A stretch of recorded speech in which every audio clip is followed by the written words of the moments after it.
सभी को आता वंदन मेरा। आज की वीडियो में मैं बताने जा रही हूँ धूप बत्ती के बारे में। पूजा तो सभी करते हैं, पूजा के साथ साथ उस सामग्री का भी आप क्या ध्यान रखते हैं जो हम परमात्मा के लिए समर्पित करते हैं। स्पेशल आप लीजिए धूप बत्ती को, अगरबत्ती को।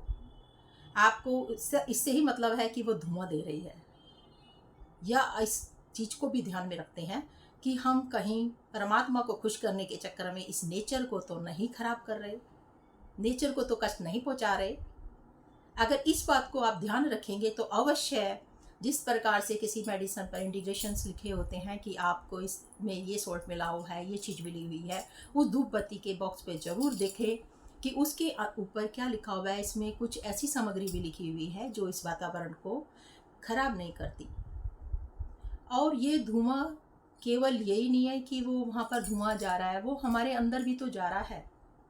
आपकी सांसों के साथ साथ आपके लंग्स किस प्रकार कमज़ोर हो रहे हैं। कुछ तो हमारा एटमॉस्फेयर हमने इतना बहुत अच्छा बना रखा है, चारों तरफ धुआं। आप गाड़ियों को कई बार देखते होंगे कि ऐसी गाड़ियां भी निकलती हैं जिसमें से इतना ज़्यादा धुआं निकल रहा होता है, उसको कोई रोकने वाला नज़र नहीं आता, इतना भयंकर धुआं। उन लोगों की तो पिक्चर वीडियो बना करके अवश्य आपको ट्रैफिक पुलिस वालों को देना चाहिए ताकि इन चीज़ों पर रोक लग सके। इतनी पुरानी पुरानी गाड़ियाँ इतना धुआं दे रही होती हैं कि दिमाग खराब हो जाए। धुआं केवल हमारे पोल्यूशन जो है केवल एटमॉस्फेयर को नहीं खराब कर रहा, हमारे लंग्स क्यों वीक होते जा रहे हैं।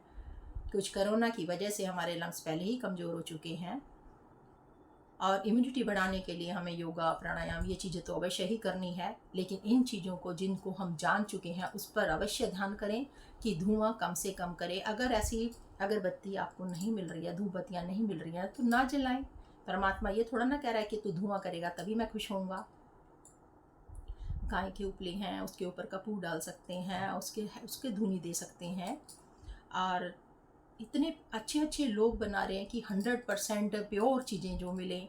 राजीव दीक्षित जी जैसे बोलते थे कि अगर 100% चीज़ों की डिमांड स्टार्ट हो जाएगी कि हमें ये चीज़ गलत नहीं चाहिए, हमें तो बिल्कुल प्योर चीज़ चाहिए जो हमारे अंदर तक हमारे लंग्स को भी मजबूत करे। ऐसी जो पहले प्रयोग किए जाते थे, जो आयुर्वेदा के अनुसार जो बीमारियां कई ऐसी होती थी, जो इस प्रकार की अगरबत्तियां या आप धूनी कहिए जो जलाई जाती थी, धूप बत्तियाँ, जो हमारे आंतरिक मन को तो शांत करती ही थी और हमारे अंतर की बीमारियों को भी शांत करती थी। तो कितनी प्रभावशाली हो सकती है अगर हम अच्छे से इनको बनाएं। कई जगहों पर इतनी सस्ती जो है अगरबत्तियाँ क्या बनाने की सामग्रियाँ मिलती हैं, उनको ला करके उसमें किस तरीके से पेट्रोलियम इतना गलत तरीके से डाल करके जो इतना खतरनाक होता है आपकी बॉडी के लिए, कितना अधिक धुआं दे रहा होता है, तो आप उसको समझते हैं कि जितना धुआं अधिक धूप बत्ती देगी वो हमारे परमात्मा को अधिक खुश करेगी। प्लीज जागें। अभी नहीं जागेंगे तो कब जागेंगे। कहाँ थे और हम कहाँ पहुंच चुके हैं। कितना अच्छा लाइफस्टाइल होता था हमारे बुजुर्ग लोगों का, जो इतनी बड़ी उम्र तक भी स्वस्थ रहते थे। इतनी बीमारियां नहीं थी, ना ही इतने डॉक्टर्स थे, ना इतने हॉस्पिटल्स थे। क्या होता जा रहा है हमारे इस दुनिया में। क्यों नहीं जाग रहे हैं? क्योंकि लोगों को पैसा कमाने से ही फुर्सत नहीं मिल रही। उनका दिमाग में इतनी बुरी तरीके से भर दिया, बस पैसा पैसा पैसा। अरे भाई, पैसे को कहाँ लेकर के जाओगे। प्लीज जागें, प्योर चीज़ों पर जोर दें। कुछ लोगों ने बोला भी था कि हम आयुर्वेदा ऑर्गेनिक जो खेती कर रहे हैं उसकी डिमांड अगर ज़्यादा बढ़ेगी, इतने बड़े बड़े प्रोडक्ट्स जो प्रोड्यूस करने वाले लोग हैं, कि ये इतनी अच्छी अच्छी सामग्रियां बनाने वाले लोग हैं जिन्होंने इतना बड़ा फैला लिया है अपने काम को, उन्होंने बोला था जब डिमांड होगी तो हमारे रेट्स अपने आप ही कम हो जाएंगे। लेकिन वो भी तो सही काम नहीं कर रहे ना। डिमांड तो बढ़ गई लेकिन उन लोगों ने रेट्स तो नहीं कम करे। प्लीज़ अगर आप कम करेंगे तो लोगों की झुकाव भी ऑर्गेनिक की तरफ ज़्यादा होगा। और ऑर्गेनिक जो समझ रहे हैं लोग उस तरफ जाने लगे हैं, क्योंकि वो जीना चाहते हैं स्वस्थ शरीर के साथ, ना कि केवल पैसा कमा करके। कितने लोगों को तो दिल्ली छोड़ने के लिए डॉक्टर्स ने बोल दिया है जब उनके लंग्स पे प्रभाव पड़ने लगा। कितनी सिगरेटों का धुआं हमारे भीतर जा रहा है, आपको पता भी नहीं होगा। काश कि जगह जगह पर जिस प्रकार से हॉस्पिटल खुले हुए हैं, हमारी स्कैनिंग इस प्रकार से हो कि हम उसके आगे से निकले तो हमारे लंग्स का भी हम दौरा कर सकें कि कितने लंग्स हमारे भर चुके हैं। कैसे जिएंगे फिर हम आगे? पैसे से तो शरीर को नहीं खरीदा जा सकता ना।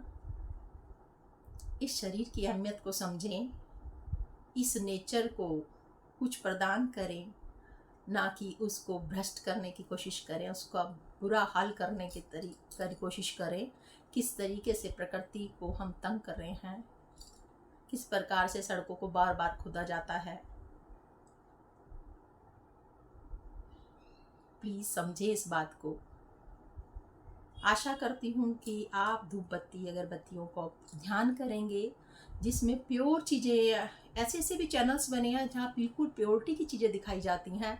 उन चीज़ों को आप देखें, ना कि बेफिजूल के जो इतनी ज़्यादा शॉर्ट्स बन रहे हैं, इतनी ज़्यादा रील्स बन रही हैं बेफालतू की, जिनका कोई मतलब ही नहीं है।